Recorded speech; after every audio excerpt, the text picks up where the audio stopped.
मसीह तख्त नशीन है, लेकिन पहले 5 अबवाब ये ऐलान देते हैं, यीशु मसीह आसमान पर तख्त नशीन है।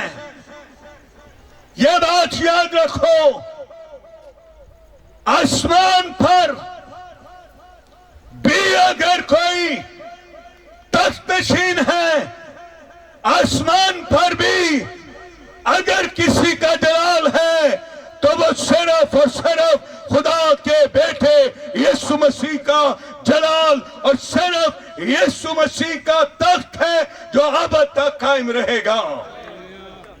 6 बाब से लेकर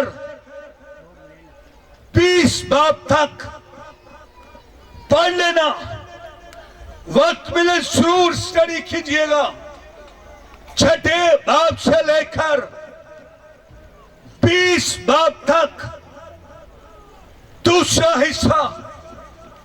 इस हिस्से में यह ऐलान है, यीशु सिर्फ आसमान पर तख्त नशीन नहीं, बल्कि यीशु मसीह जमीन पर भी तख्त नशीन है। यीशु मसीह